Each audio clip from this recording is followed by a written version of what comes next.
we will move on to our panel.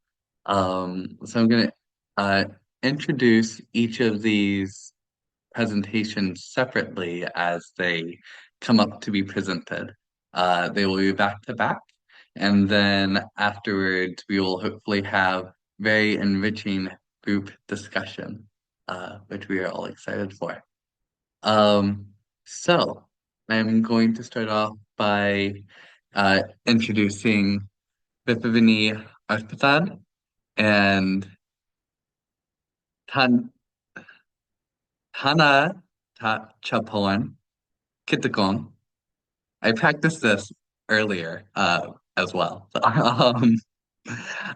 Within their provocation, can the cultural body of a performer trained in Western theater tradition, but in a country that was not colonized, be a site for exploring alternative approaches to decolonizing the curriculum? So what will happen is I'll start, and then as we go on, or Tanatapon will add in.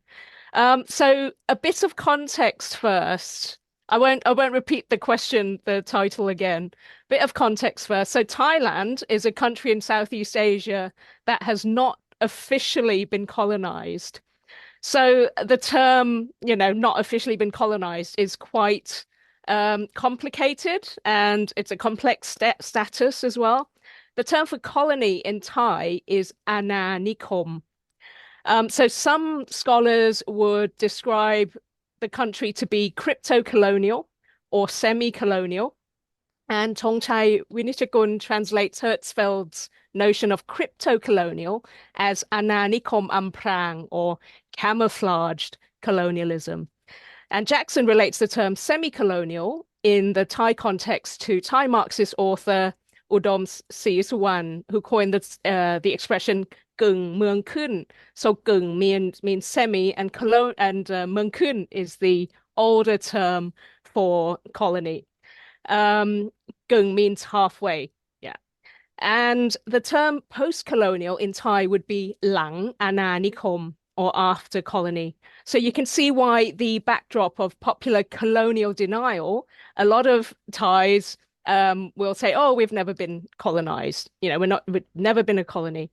So this backdrop of popular colonial denial raises interesting questions when examining the variation of cultural flows and influences that might offer complementary perspectives on the current processes of decolonization and decolonizing the curriculum.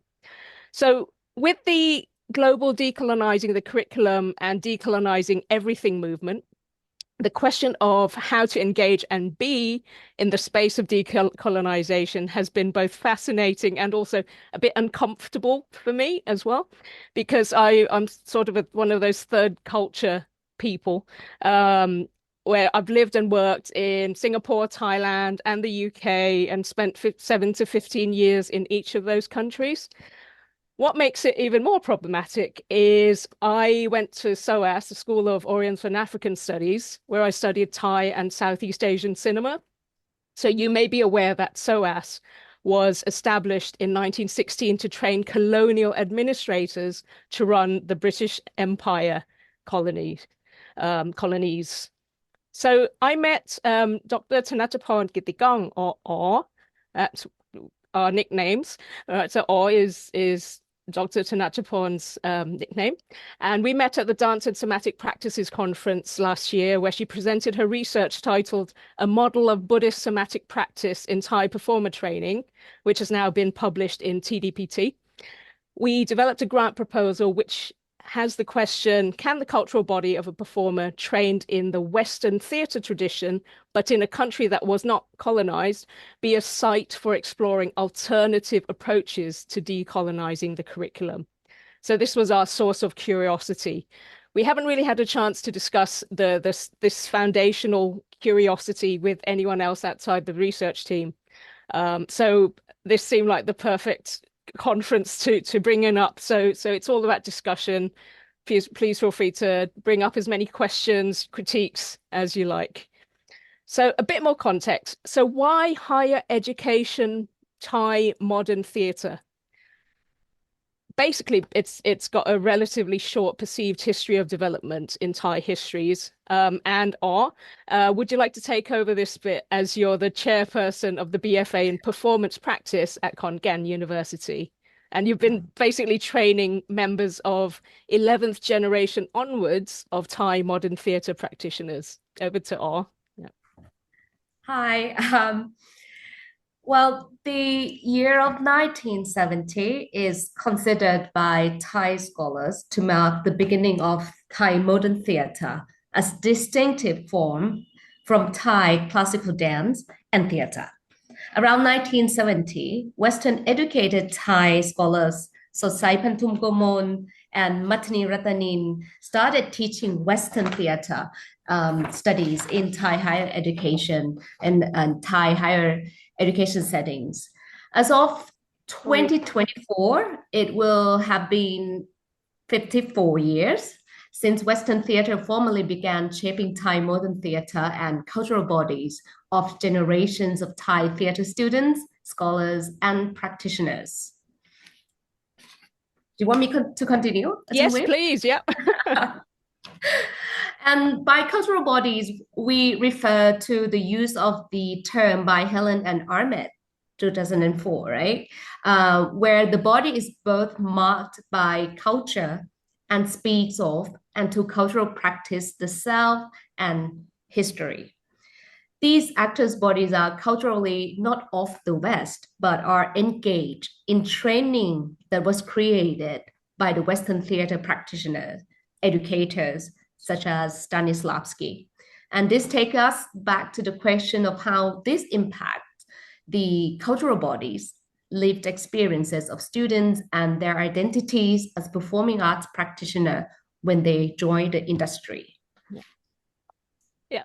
Okay. So our questioning of decolonisation of the curriculum also embraces Springay and Freeman's question posed in Curriculum and the Cultural Body of how the body as meaning, rather than the container of meaning, disrupts normative assumptions and dualistic thought.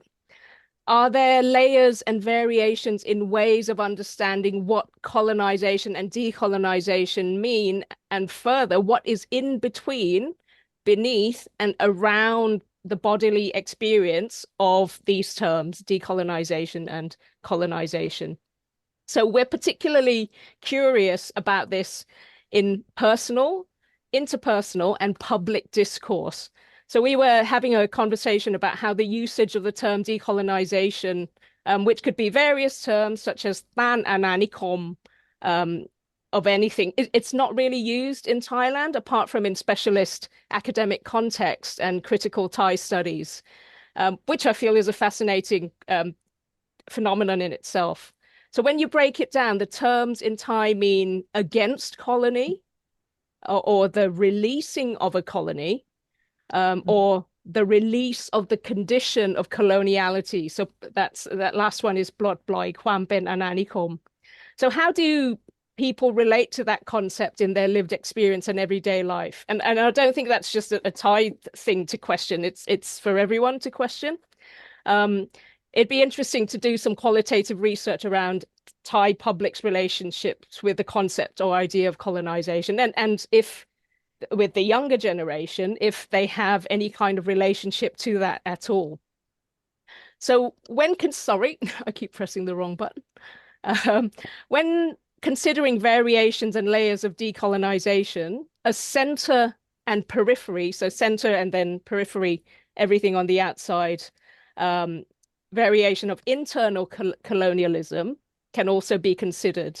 So the example of this would be that Bangkok, which is the capital of Thailand, maintains a cultural hegemony over the rest of the country. So a lot of the culture is very Bangkok-centric. Whatever comes out of Bangkok stands. So Adan Or will share about the double layer of coloniality that the northeast of Thailand experiences. So Bangkok centrism, Western centrism that are highlighted in her article on Isan tone, which is a Thai term for the northeastern region of Thailand. Yeah. For more than 50 years, many modern Thai theatre education programs have been holding on to the translations or adaptations of Western plays to be standard repertoire of modern theater, as well as the acting paradigm of psychophysical realism. Every year, we will see many classic Western like Tennessee Williams' Streetcar Named Desire or Arthur Miller Theodore Selman's play staged by the theater students at their thesis in higher education. Certainly, the Thai higher education scene that I just described is located in central Thailand, Bangkok. However, I'm myself not based there. I am in Khon Kaen, the city in the northeastern region of Thailand that often known as Isan, which literally means northeast. And historically, Isan was a buffer zone between Laos and Siam or Thai, and it was ruled by Bangkok from 1827 onwards. Isan people and their communities have always been suppressed by Thai politics, economic system, language, culture, and beliefs by inculcating the Thai ideology, Thai identity in the minds of Isan people, reforming even Buddhist tradition practice in the region, banning the use of the Lao or other ethnic languages in the official occasions, and perpetuating the Isan people status as a marginalized group or as other.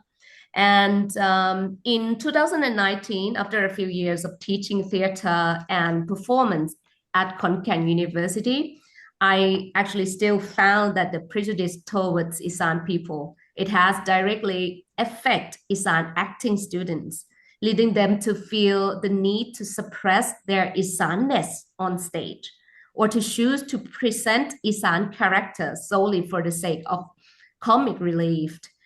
Isan acting students have been caught up in the Thai Isan political as well as cultural tensions. So I have conducted my research or named embodied Isan tone with the question, how can we establish Isanness through the medium of contemporary Thai theater and performance practice?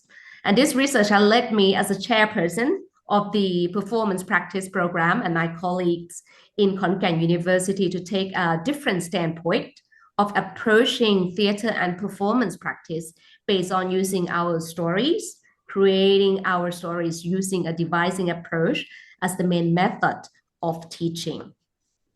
And I'm not so sure that our decision can be seen as decolonizing the curriculum. What do you think? We are still teaching using a Western approach, but we are attempting to use it as to highlight our own culture and stories. It's sometimes a bit blurry, sometimes it works, and sometimes it brings up many more questions.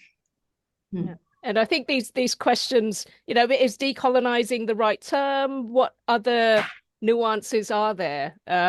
Is it, and that's something that we'd like to discuss as well. So at this point, we'd like to bring in more of our own cultural bodies into the space of the discussion, particularly as they are the source of the question of the topic as well. So I'll let Adan speak first. Yeah.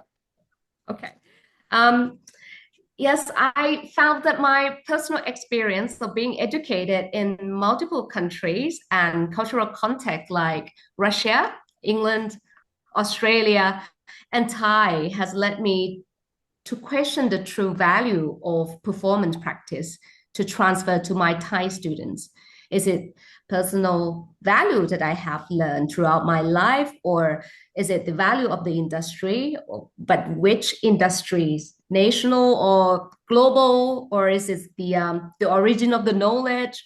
But which one, like Thai or Western? And the experience of acting class in Russia that I had is about the objective of character, desire, and want. My Russian master, Vitaly Anatolievich, wanted us to deliver an etude that shows the shift and change of my character.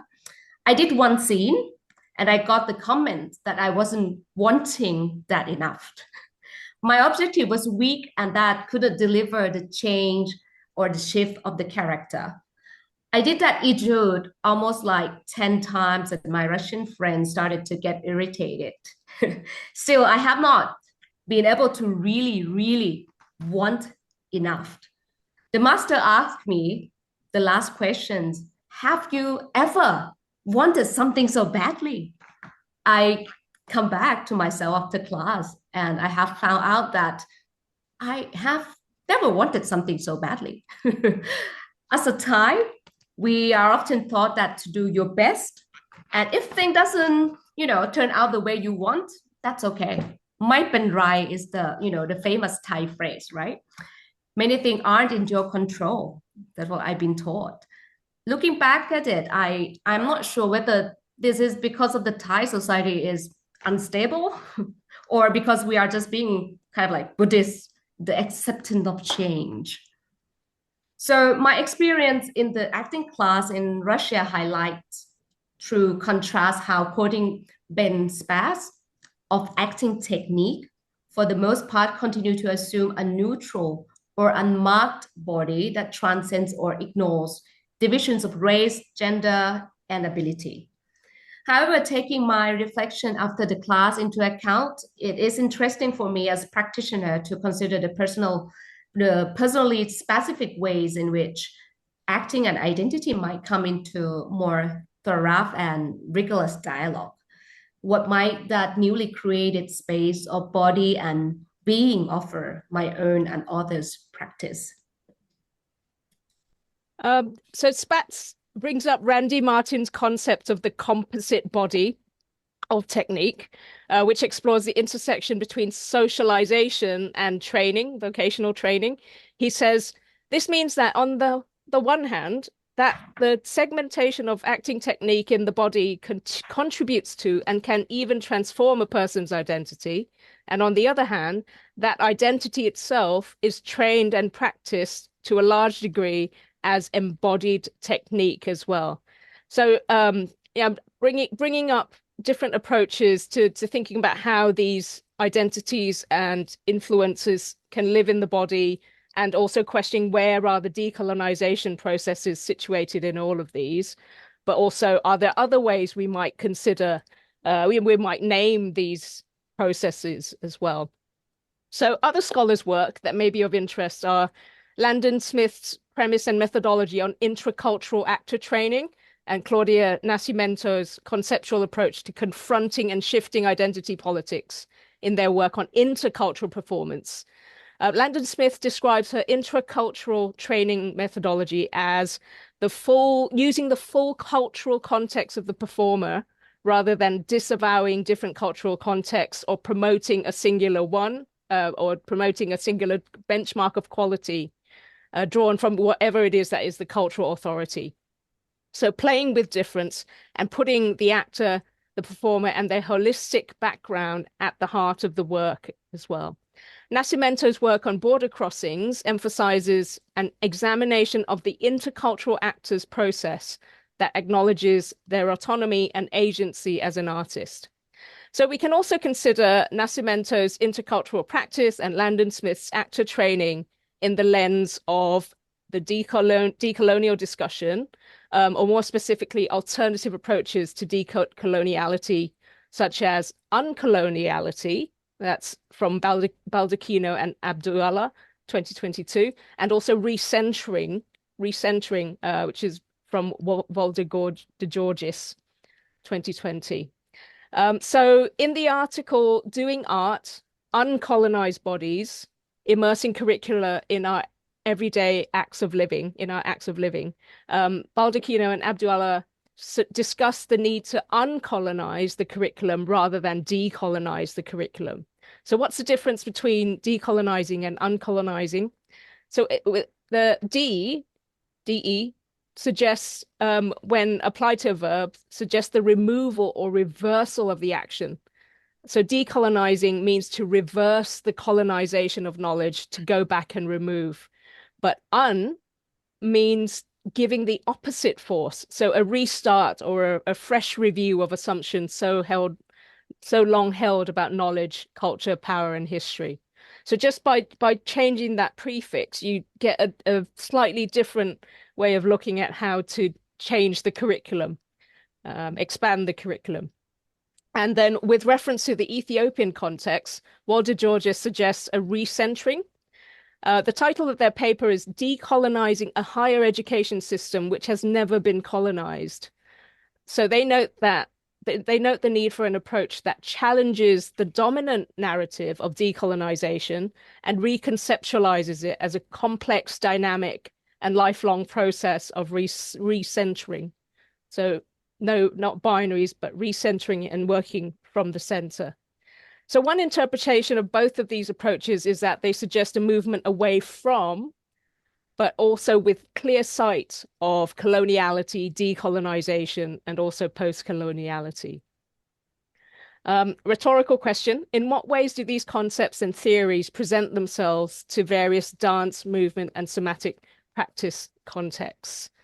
And with all of these conversations, experiences, and processes, where are they situated in our own intercultural practices on an everyday basis? How do you and I engage with it in our interactions today, for example? So in a nutshell, we're querying what decolonization means in Thailand's complex colonial position within the unique context of higher education, Thai modern theatre, and by extension, performance studies. Adar, would you like to share with our colleagues some thoughts about the current state of performance studies in Thailand, particularly as you're the author of the first performance studies theory textbook in Thai? Right. Well, it's one of many voices who are working in Thai higher education. I myself might not be able to speak instead of many people apart from myself. I personally think that Thai higher education has been encountered with many tensions from Thai politics, economics, the influence of quality assurance from outside, as well as the expectations of people for a long time. In 2022, the new national qualification framework of Thai higher education has been announced, and it has made education management into a requirement with legal implications for non-compliance. It now requires all programs to change their framework to be the outcome-based education or OBE and serve the stakeholders with the need of regular check of the QA. I think we are in the midst of the change and transformation period. But for the theater and performance program in Thailand, I still witness only my program that has evidently chosen a kind of different approach, while other programs in a reluctant state or mixing the approach as not yet known or sure where to take the step further. I think the main questions that we Thai have not yet brave enough to ask ourselves is why do we need this program in Thai higher education? And what are our purposes in the future for our citizens? And how we are going to approach these? Following the already paved way by university structure of the West, or do we find our own way of practice? What can we use from the West? What can we exclude from our practice? How can we find our learning pedagogy of performance practice that is most suitable to the Thai students? I think until we can answer these questions, then the change will happen to the Thai higher education. This is my current project, research project called Developing a Learning Taxonomy Model for Fine Arts, competency in Thai higher education curriculum. Yeah. Right. Thanks, all. And there's a few questions to discuss, but we will talk about those during the Q&A. So thank you. Thank you very much. Sophie Haydee Colindres Zuhlke. It's Sophie Haydee Colindres Zuhlke. It's a long and complicated name. But it's a great name as well. We'll be presenting How to Dance Pluriculturalism. And I'm sharing how to dance pluriculturalism and autobiographical and ethnographical research, which is what I've been researching the last year. My name is Sophie Haydee Colindres Zuhlke, which is I'm a German Honduran dance and choreographer. And yeah, let's get started. I will first talk about what I will be talking about, which is I will unplug a little bit the research question. Then I will be talking about where my interest comes from. Um, then there is I will talk a little bit about my practice, and then we look at what the in-betweenness of what is happening in the European dance field on the example of Sidi Labi Shakwi and Akram Khan. Then I'll be concluding with what I learned so far and my next steps. So pluriculturalism, the definition I have for myself right now is pluriculturalism describes for me the possibility for cultures coexisting with each other in one person, consequently to two or more inherited cultures and or additional cultures that one was exposed to in their upbringing. Quite a lot. And because so first, I think where's this pluriculturalism coming from? So this is the definition. I was searching for something that describes me as I am born and raised in Germany, but I have a Honduran father, and I'm not neither German nor Honduran, so I'm German Honduran, and I first and foremost found the term bicultural, which describes two cultures. But I realized throughout talking to friends, talking to other people, that there are people that identify with more than one, more than two cultures as well. So I was like looking for, okay, is there another word? And I came across pluriculturalism, and unfortunately, there is not much yet researched. And so I came up with this definition, and I use pluriculturalism or pluricultural role to have a word to describe me as a vessel for more than one culture. And it's important for me to have this idea of knowing there are two or more cultures coming inside of me, and they are in exchange and they confront each other as well, and there might be some like happening, but in the end of the day I hope that through dance and through what I will be talking about in the next 5 to 8 minutes, um, they can profit with each other. Because what I realized, next slide, is that with my pilot project, that's what I call it, Kaleidoscope, I realized that there's a need to feel that it's okay to say I'm not that and I'm not that, but I am me.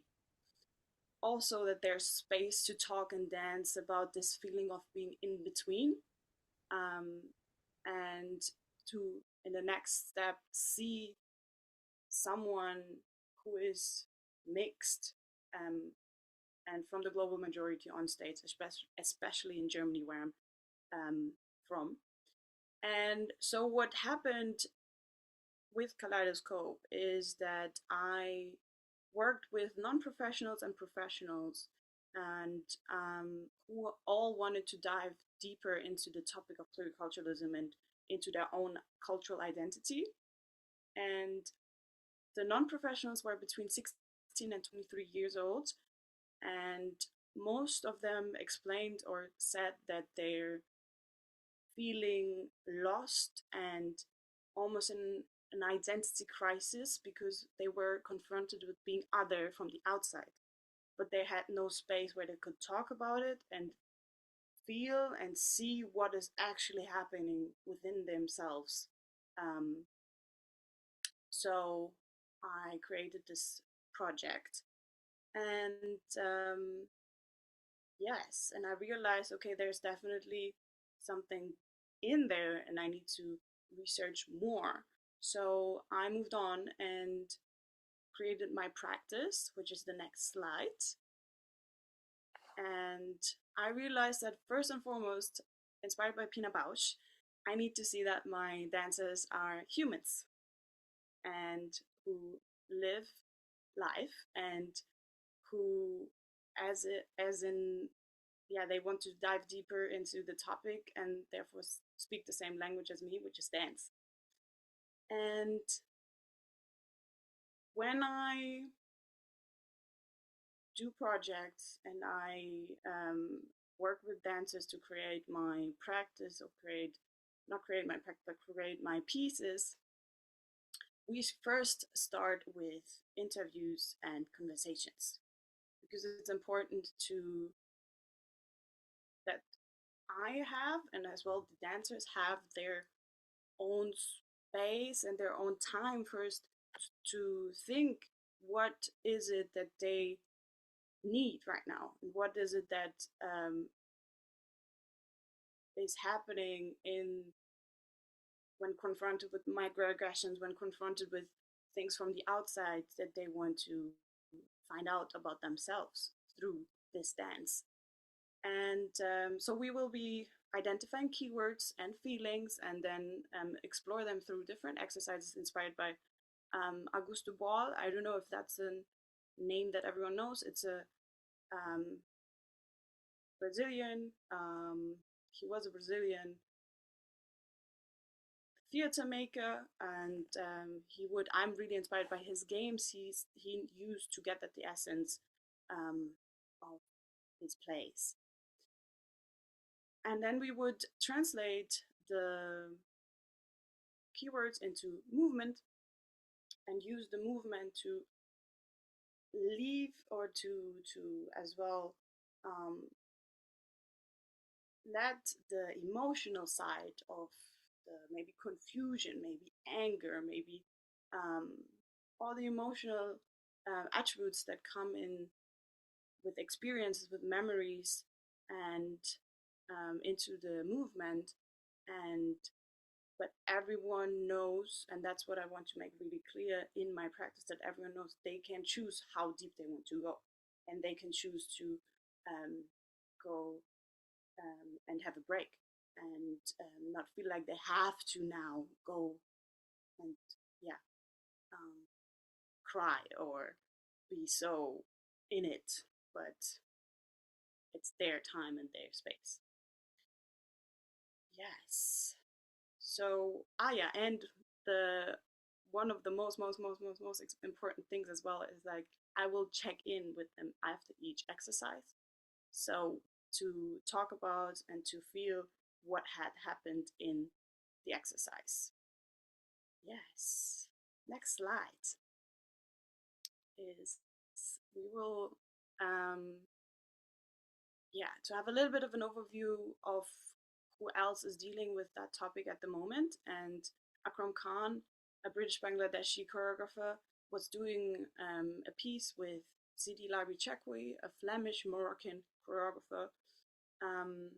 And both of them are from Islamic families that were brought up in Europe, and this brought them together to make a piece.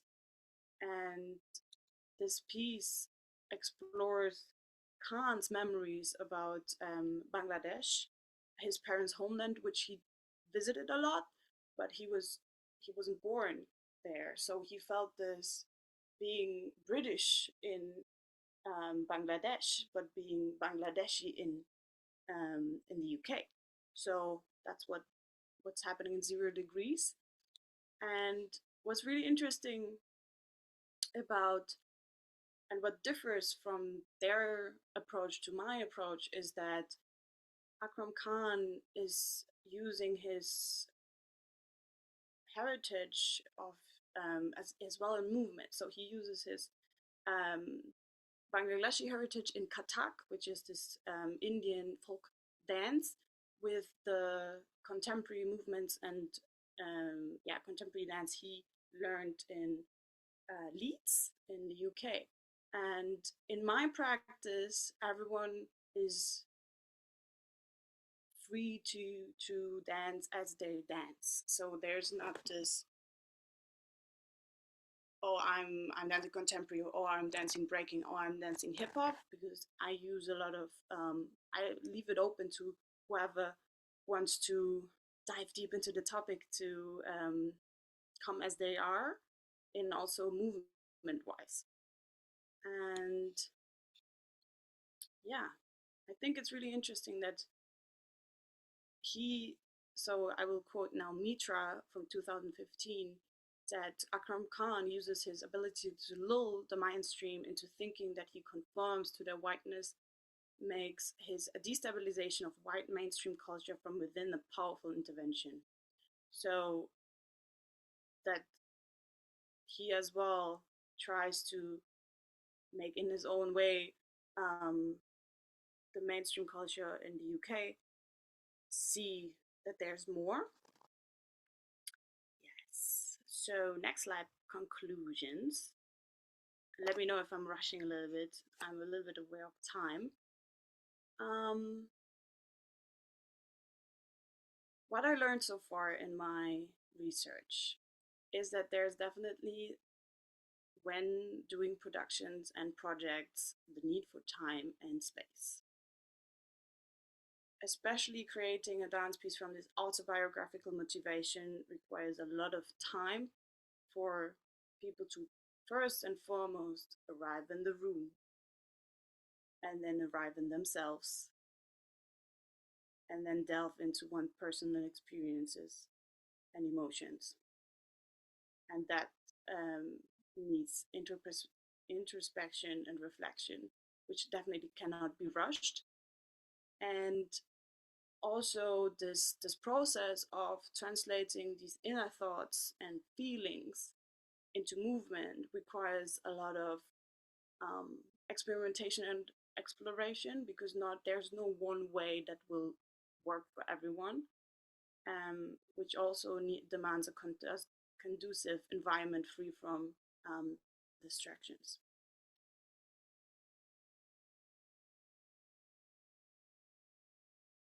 What I learned about me being the, like, holding the space, is that I want and need to make sure that everyone feels supportive and safe, and so one can really be comfortable expressing themselves authentically. And so therefore I also need to take care of myself, to have my time before and after to reflect and make sure I'm okay, so I can be so I can hold the space for the others. And when then, because most of the time in my projects we will have a showing of whatever we came up with, when we develop this dance piece, we, since it's a personal narrative, we need time for revision, for refinement, for so it really can unfold themselves. This also needs time. Yes. And then we go to the last slide. And I know that I need to keep on researching for sure. It's been a year only that I researched on this so far. And I feel like this research can definitely offer a new approach in education regarding the topic of being in between and pluriculturalism. And in my, what I have seen so far, and that would be super interesting for me, what you guys have seen so far, is that there is a gap of acknowledging the experience of children feeling torn between cultures. I've not yet seen dance teaching about this in-between feelings, about pluriculturalism. And I would like to see if there's a work for that, for dance to help in dance therapy as well. And yeah, in all of the cultural setting. Also, I'm hoping that I can provide frameworks to um, to see and to learn about how one can treat and work when drawing from personal experience in a production setting or as well as in a normal amateur project, and how to take care of ourselves, how to make sure that the rehearsal period, which can be so ups and downs on a roller coaster, which can be an enjoyable roller coaster, because I think a roller coaster it will be all the time, but enjoyable. And yeah, um, after all, also that it can contribute to more awareness and a society that can live together even better. And yeah, is there anything else I want to say? Yeah, I think that's for me. I have some questions as well, but I think I will also say them in the Q&A.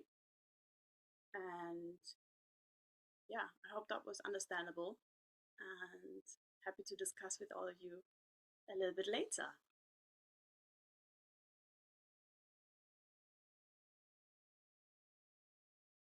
This is Michael Walling, who will be presenting The Mouth of the Gods, Indigenous Dance in London, which was at least co-created with Jessica Luong. Or is being co-created with Jessica Luong, because this is a work in progress. Can everyone see that? Yes. Yeah. Okay. Um, it's very nice to be here, and I'm really sorry Jessica isn't. She'll be kicking herself like mad for missing it because she really wanted to do this, and also it's going to give a distorted impression that white middle-aged man is the person doing this, because Jessica is an indigenous person from Peru, which seems to be where she is at the moment. She's a Quechua person and a choreographer. I, however, suffer from coming from the former Imperial Centre of London, and you know what was being said earlier about SOAS is so true, and it's just around the corner from the British Museum, and we work a lot with the British Museum, and you know, there's all that kind of colonial weight. And that, of course, is the reason why we do what we do. One of the things we do, we're an intercultural theatre company. It was really nice to hear our name being used as a theory of interculturalism during one of the earlier presentations. And actually, on your same slide, Christine Landon Smith is a former member of our board. So there's already some intersections between what we've been talking about on this panel.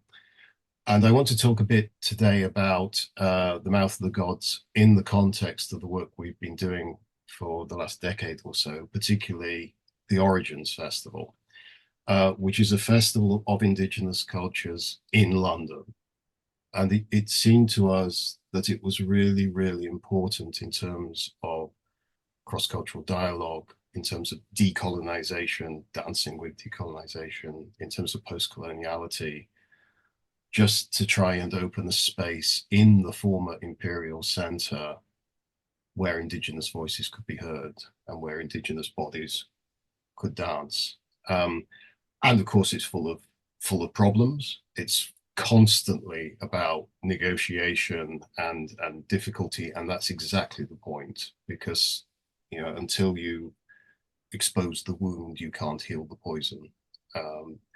And I like this picture because it's so Indigenous. These are the Zugabal dancers from the Torres Strait who came to our festival in 2015. And you can see that the body is absolutely an Indigenous body, and it's all about its relationship to land and space. And the moment we place that in the former Imperial Centre, it becomes problematic and provocative. And that, I think, is really, really useful, because we start asking questions about the relationship between body and space, and therefore about the relationship between our different spaces being expressed through the body. There is a Maori community in London. We always work with them. They are on our stage. And you know, the presence of Indigenous bodies that travel the sort of hybridities that Sophie's just been talking about, I think is really important. You can see one of the Maori there is very obviously blonde. That's not your archetypal Indigenous body, but she is Maori. She's English as well. This was the Zuckerbell dancers again, and here they are performing at the British Museum. People talk a lot about decolonising the museum. I was struck listening to one of the previous presentations. Someone was talking about decolonising things which were never colonised in the first place. Museums were not colonised. Actually, museums are institutionally colonial spaces. And the reason the Zuckerbell dancers were so keen to come to the British Museum was that it contains many of their most sacred treasures. And they were actually on display there in 2015 as part of the Indigenous Australia exhibition. And rather paradoxically, that's what enabled us to get the funding to bring them to London. That there was this big exhibition on all about all the stuff that had been stolen. But at least they were able to encounter it and work directly with it, and therefore respond in a way. Well, this is a very interesting image because this is obviously a piece of dramatic dance.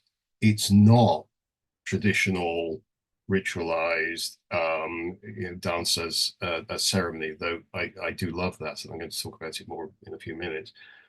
But here there is some element of dancer storytelling, which is actually closer, I think, to the way in which a Western audience likes to read dance, almost as representation. And yet these guys are not representing something.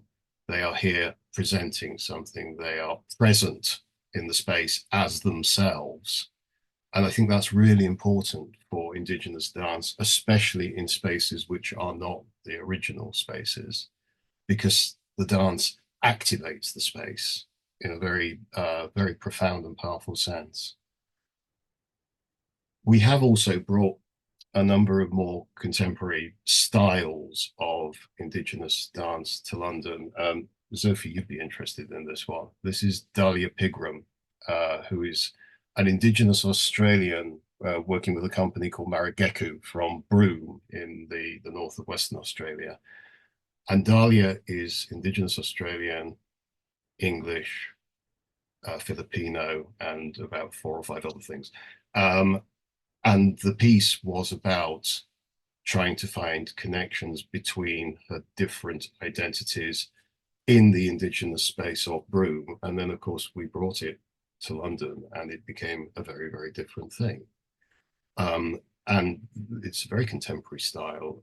And what I like about this being in the same festival as more traditional work is it gets us away from the cliche of the exotic. It gets us away from an audience reading Indigenous dance as something primitive. And it starts the recognition that Indigenous people live in the contemporary world. I mean, but it is astonishing how many people still think that everything is done tribally. What I do get excited about is the fact that the tribal, the tradition, the spiritual and cultural tradition of these dancers can and does inform very contemporary practice. So Victoria Hunt's piece, Copper Promises, massively high tech, but the way in which Victoria uses light, the way in which she uses sound, the way in which she works with traditional movement in her body is about spirit. It's about an Indigenous way of seeing the world. It's about the way in which the physical space and the body in the physical space becomes a metaphor for something much bigger, which is a spiritual relationship to land, body, and space. This was about a Maori meeting house called Hinamihi. And I'm going to talk about Hinamihi using non-objective pronouns. She was transported from Aotearoa, New Zealand to London by a Governor General who thought it'd be nice to have a Maori meeting house in his garden. She had previously protected many people from eruptions of volcanoes and the like. Victoria traces her ancestry to the house, to Hinamihi, and the ancestry is actually carved into the building. And so, having created this piece in Aotearoa, New Zealand, she was able to come and actually dance in dialogue with her ancestor in the former colonial space. So the tensions around that, but also the potential healing in that is enormously exciting. And by the time this 2015 festival was really, really significant for us, not least because we were able to bring this extraordinary group from Guatemala. This is a Mayan company. Their name is Grupo Sotzil. And the piece they were presenting was about, do you remember the big shift in the Mayan calendar when the world, everyone in the West said it means the world is ending. It didn't mean that. What it meant was there was a resetting historically, which there is at the moment. We are absolutely at a moment of global crisis, particularly in relation to political world orders, but also our relationship to the planet. Those things are being reset, and the Mayan idea is that that's happening for cosmic reasons. The piece was also about the fact that their founder had been assassinated as part of the ongoing appalling genocidal activity against the Mayan people in Guatemala. And it was about his journey into the traditional Mayan underworld. And so these animal-like figures that you see dancing in this space are to do with spirit guardians. They're totemic. And the way in which the dancers work is to find a melding between their own body and the way in which the animal's body works. And that is in itself a spiritually recharging experience. And they work outdoors. I'm playing you a little bit of their music. I don't know if you can hear it. And they work within a circle. So everything is charged and ceremonial. And this is about as far away from the normal model of Western dance as I think you can get. We were very lucky that we were able to use a park in West London. We had all sorts of ridiculous regulations. You can see the loos in the background. And yet actually, by them setting out this fruit in a circle, they were able to create a really intensely spiritual space. And this is the dress rehearsal. And by the time we got to the third and fourth performances, you couldn't move for audience. But it's teaching us something. It's teaching us about our need to relate differently to the land on which we live, and to understand our cosmic relationship to that land differently. And dance actually always does this because it's asking, how do we make our mark, our footprint upon the earth without being damaging?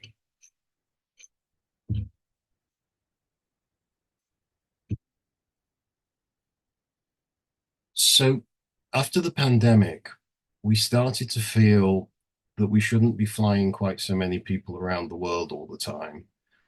But we also felt, after having that actually oddly rather helpful time of reflection, that we needed to start putting into practice some of what we'd learned over a decade of working with Indigenous cultures, our first decade dancing with decolonisation, if you like. And we were very fortunate in that an opportunity came up in 2022 when Birmingham hosted the Commonwealth Games. If ever there was a colonial institution, it's the Commonwealth. And having this mini Olympics, which is only attended by countries which were colonized by Britain, it's pretty extraordinary. Not least because the whole rhetoric around it is, isn't it all lovely? Everyone come together, we're all having a marvelous time. And there is no mention of what the Commonwealth actually is. And so we worked very hard to get a commission out of Birmingham 22. They didn't want anything to do with us to begin with because of what we were about, but we kept pointing out that actually there needed to be a genuine address of the big global issues, and there had to be something which went beyond just, oh, isn't it lovely that you're all here? And we came up with this piece, Remembrances, which was a dialogue between two dance companies, one of which was a UK-based dance company run by a migrant, I hate these words, but a non-British person, a Spanish choreographer, Avatar Ayuso, and the other was a First Nations company from Canada. And the structure which we used was very similar to Indigenous welcoming ceremonies, so a sort of call and response. So that the Alva Dance Company began with, I'm playing again a little bit of music in the background, began with a form of ceremony, but it was very hard for it to be a welcoming ceremony because of the cultural baggage and the historical baggage. So instead, we asked the question, which was explicitly spoken as part of the performance, who are we now to welcome you? How can we, Western people, offer a welcome to Indigenous people of the lands we once colonized, given the damage, given the ongoing trauma, given the legacy of the destruction of the land, given all that's still going on? It was just after the mass grave of the children had been found in Canada. And then the response was by Brian Solomon, Electric Moose, and his First Nations company from Canada.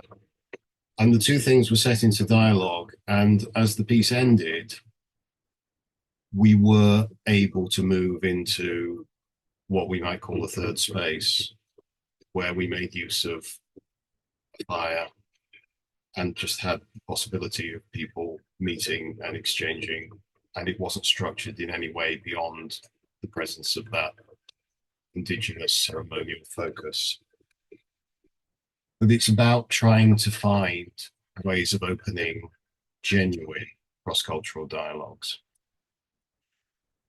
And now we're starting to work on The Mouth of the Gods, which is a big project we're pulling together for November. And the reason I wanted to try and talk about this morning was because I like, as well as dancing with decolonisation, I like to dance a little bit with academia and get people's input quite early on in the process. The Mouth of the Gods is a music theatre project with a lot of dance in it. And it started from Raphael, who you see here, performing again at the British Museum. Raphael is a trained opera singer from Argentina, and his ancestry is part Aymara and part Quechua. And he introduced me to an opera called San Francisco Savior. How Western can you get? And how colonial can you get? But it was written in the indigenous Chiquitano language on the Jesuit missions in what was then Paraguay and is now Bolivia in the late 18th century. And the music, which you'll hear a little bit of now, in many ways is quite Western. This is a minuet, but it's also full of that sort of Latin American energy, and depending how you orchestrate it, you can actually get quite a lot of indigenous sound in there. Raphael's fairly convinced that in the original performances, it would have been with pipes, with drums, and that's what we're going to try to do. And this is the space in which we want to do it. We thought long and hard about this because we knew we had to find a theatre in which to tell the story in a way that's both authentic. We're putting lots of music on the front of the opera, so there's a full evening of music from the Baroque Latin American, so very, very much melded. This is Hoxton Hall in East London, which is a community venue. It's an old music hall. Charlie Chaplin once performed on that stage. Um, it's also very clearly a shared open space. You can see the stage at the end there is really, really tiny. Um, so we're not going to use that. What you can't really see is that it's actually also very high. The audience downstairs there is standing up. Uh, so it's about that high. So what we're going to do is build a larger stage in the central area, which means that the performers will be in the middle of the room, both horizontally and vertically. So this is important because I think, well, the two provocations I want to throw out to you are, number one, the first thing you have to do to decolonize dance is decommodify it. And one of the ways you do that is by taking it out of the proscenium arch and making the audience no longer passive recipients of a commodity. By placing dance in the middle of the space in every way, you make it a community focus. And I think you start to make the audience much more actively present, especially because the ones on the floor are going to be standing up. So it's not, I've paid for my seat, I sit back, I relax, and you show me something which is prepackaged, but it's about the active, inspiring presence of the body in the thick of the room with other bodies inevitably interacting with it. And the other thing you do is you don't charge anyone for a ticket. This has been really hard to pull off because the arts funding discourse in Britain, I suspect everywhere else in the world at the moment, is all about turn yourselves into businesses, which is a colonial position. Indigenous dance, decolonized dance is not a commodity, and you cannot be just a business. Of course, you've got to survive. The way we've managed it with this particular project is by going to the Heritage Lottery Fund rather than the Arts Council. And of course, the Heritage Fund, even though it sounds very right-wing and, you know, it's about preserving stuff, but actually they do recognize that we have a pluricultural society in London, and therefore it's the heritage of London's very large Latin American community that we're showcasing. And they are very specific that you mustn't charge people for heritage events. Oh, we're in luck. So it means that actually when the community comes, they come to something which is not something they buy. And therefore, I think it's something they buy into. And we'll see what effect that has. But I'm excited about the experiment. And I want to try and do it with all our work, and I don't know how. And this is the point where Jessica ought to be talking to you, because she's been starting to work with a dance group from the community. So there will be professional performers in this, particularly the two opera singers and some actors, but there's also a very large element of performance emerging from the community. And the workshops that she's been doing, not unlike the ones you've been talking about, Sophie, are related to drawing sense of identity out of people. And that's partly to do with reconnecting through tradition, but it's also to do with then improvising on the basis of that tradition. So some of the dances will be pre-existing traditional dances, others will be inspired by that. And what's been really exciting in the initial workshops has been finding how very deeply, there's a little bit of the baroque music, how deeply people start to connect to a spiritual sense. And I don't think that's to do with the sort of slightly religious quality that you get from Western music. I think it's very much to do with the way in which the body connects people who have a non-Western, a decolonizing cultural heritage.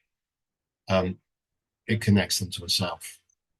And you can see here something ceremonial is beginning to happen. And Got about 30 more seconds. Yeah. sorry. Hmm? Get about 30 more seconds. That's lovely. And here you see just a very ordinary activity, plaiting each other's hair actually becomes ceremonial and becomes dance. And so presiding over the whole performance, there will be Shaman Kurikindi.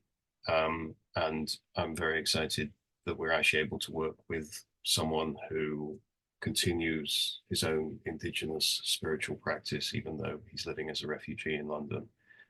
And that connection, I think, is absolutely at the heart of what we're trying to do. Sorry, Jessica couldn't be with me. I'm going to look forward to talking to the rest of you all about this.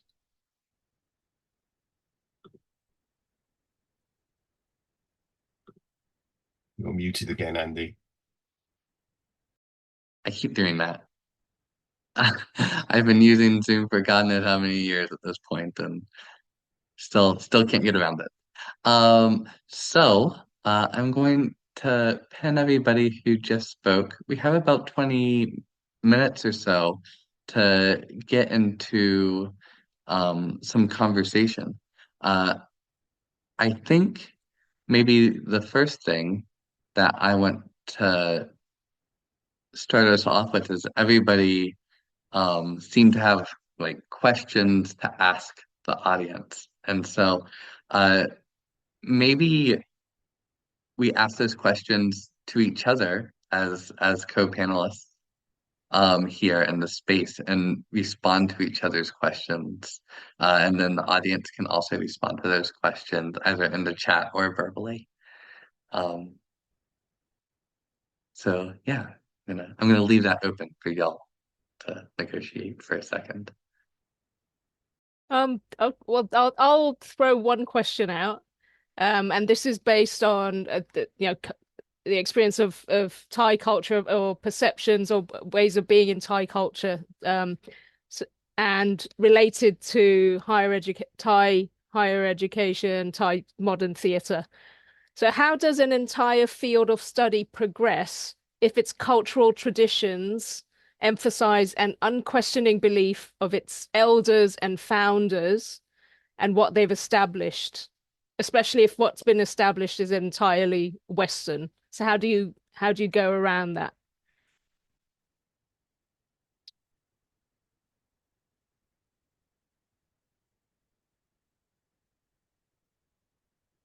Don't need to answer it yet. Maybe throw out more questions and people can pick and choose.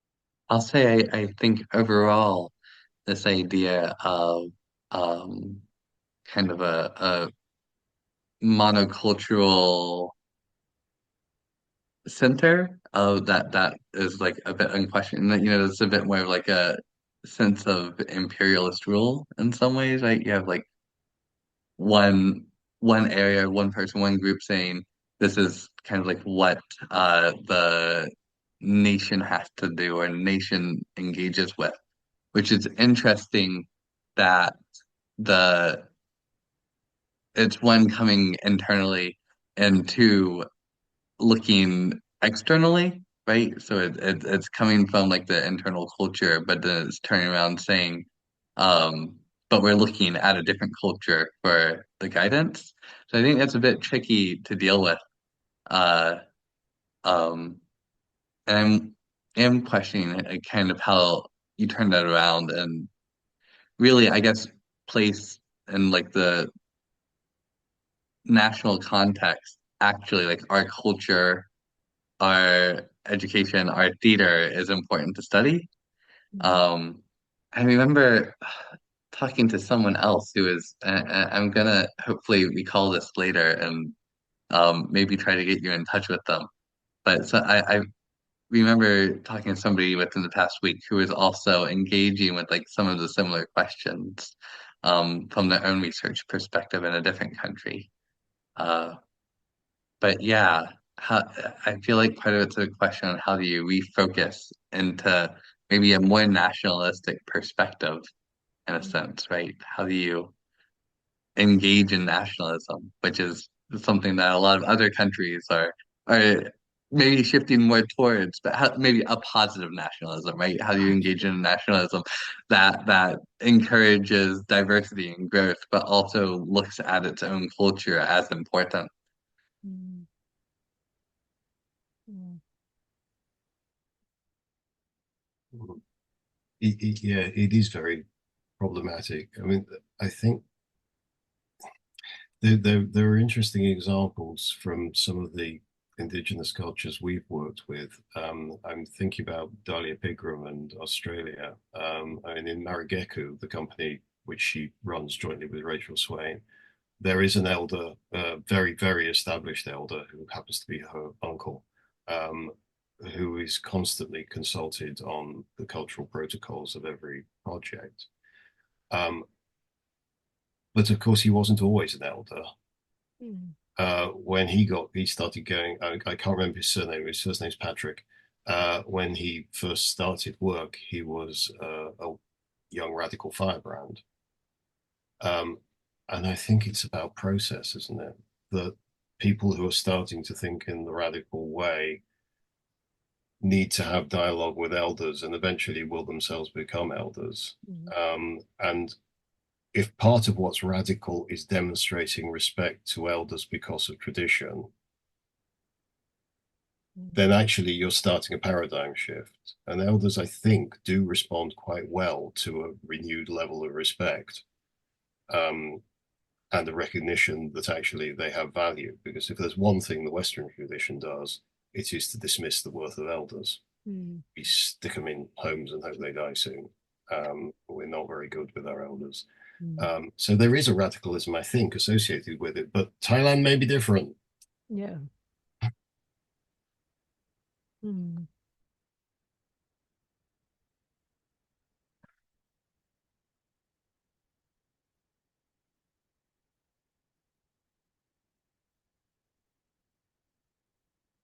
I don't know, and I think it's, p people, the experiences of people in pluriversal, pluricultural positions as well, who can show that you can be in all these different spaces. You can question the foundations, if you like, but at the same time be respectful and connect to the cultures, the histories that reside in you. And I mean, Sophie, you might want to touch on that, how you do it, how you experience that in your own work as a dance artist.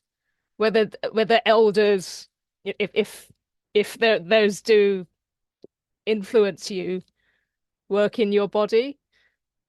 Yeah, it is super interesting, this idea of because I think definitely it is important to have the um,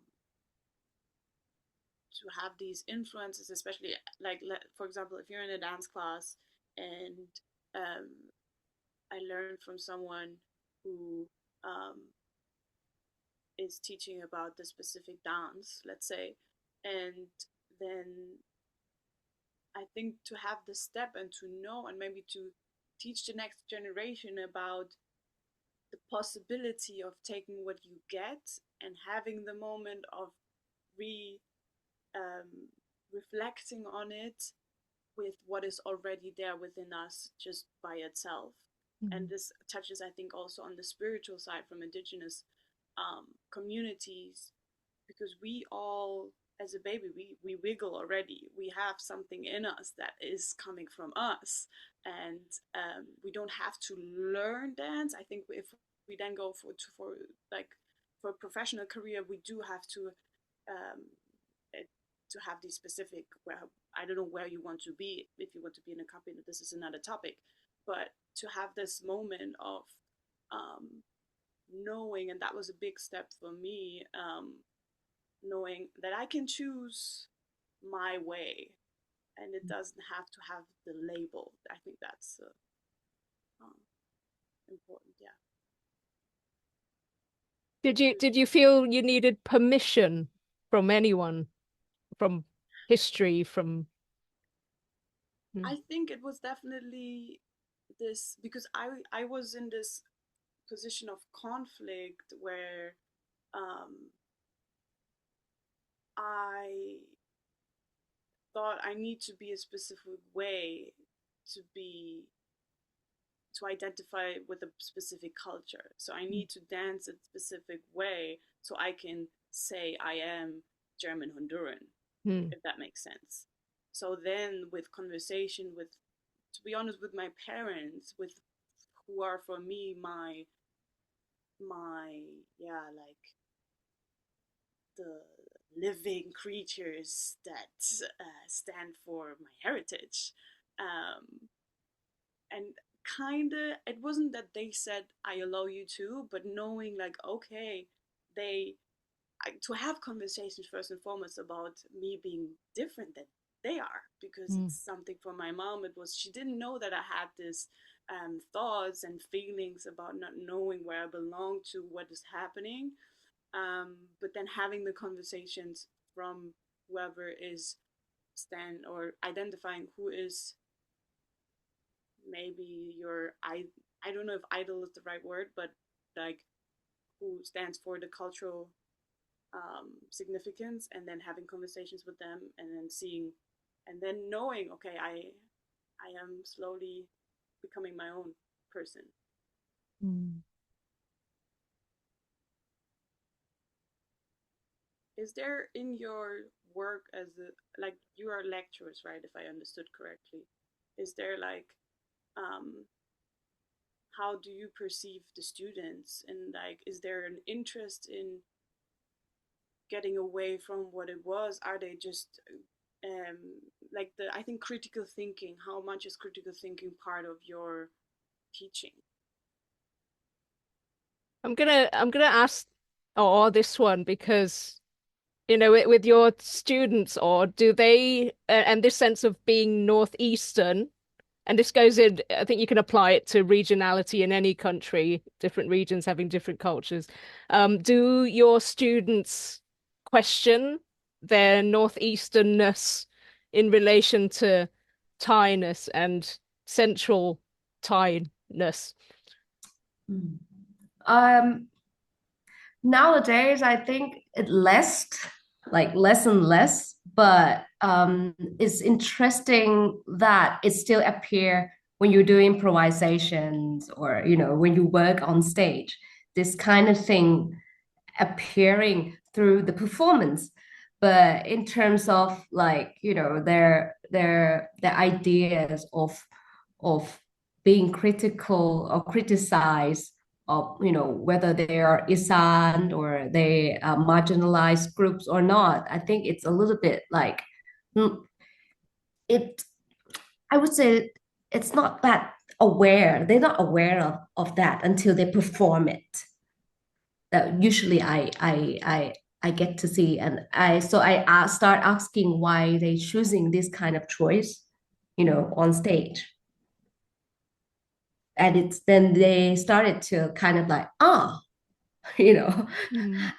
get the feel of, oh, actually, probably I have a questions, or oh, this is, start questioning their identity themselves, through the work. So I think it's been a long time, since we, don't feel like we are, of a nation or something like that. We are all Thai. It just, you know, there are some part of the political challenge or tensions within Thailand itself that started to kind of like reintroducing a lot. The turmoil in the Thai politics are already, unstable, and people start to question. Mm. So I think from that influence as well, and that when they start to perform or doing things on stage, and then they start to realize their own performance, according to the context. Yeah. Oh, this is what it is. Oh, this is what I felt. Yeah. And it comes out more naturally, I suppose. Like it just appears and you're surprised when you become aware of the the cultural influences, cultural presences that are there that suddenly rise to the surface. Um, yeah. Yeah. But really interesting on that questions on permission. Mm, yeah. Oh, the permission things.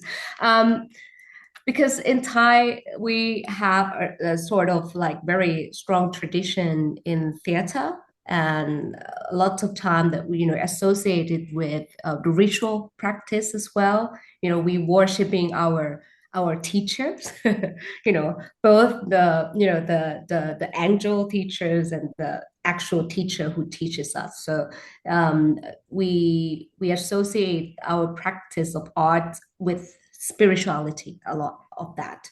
And most of the time it's really interesting in terms of that permission, because you can also ask the permission from the actual person and also asking the permission from the up there, Yeah. that deity or god or something. So yeah, it keep me thinking of the spiritual part of the practice as well. Maybe it's a maybe it's a space that we can kind of like. Yeah. Yeah, it's interesting. You make me think about the Samoan word for dance, another indigenous culture. And in Samoan language, the word for dance is siva, and the va is this oceanic concept of space, which is not only physical space, but is also spiritual space. And si means explosion. So, Mm. so dance is the explosion of spiritual space. And I love that idea. The moment the body begins to perform, it inevitably disrupts the spirituality as well as doing homage to it. Mm.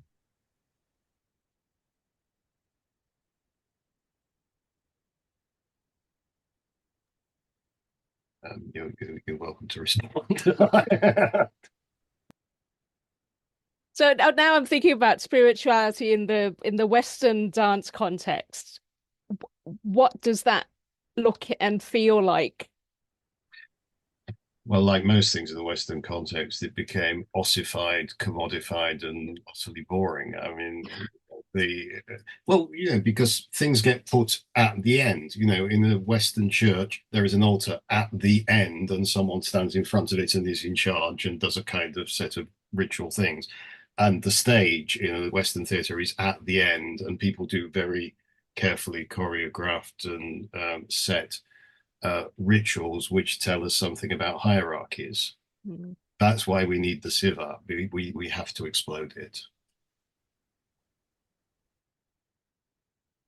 Does that happen with, oh, sorry, I mean, my knowledge of British English folk dances is minimal. So if you're thinking about Yeah, Morris Morris dancing dancing. Yeah. or I don't know, Green Man, pagan, the note Green Man Well, um, the answer is festivity. it's starting to happen again. But of course, we colonized ourselves before we colonized the rest of the world, and so those things were very, very deeply repressed for a very long time.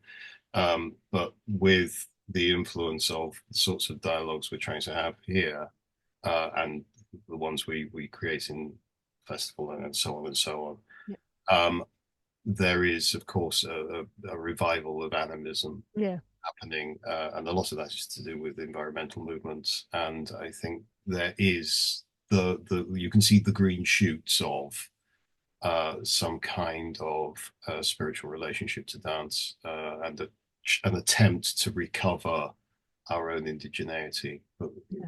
it's one hell of a long journey. Well, I would like to thank everybody for their thoughtful presentations as well as conversation and discussion.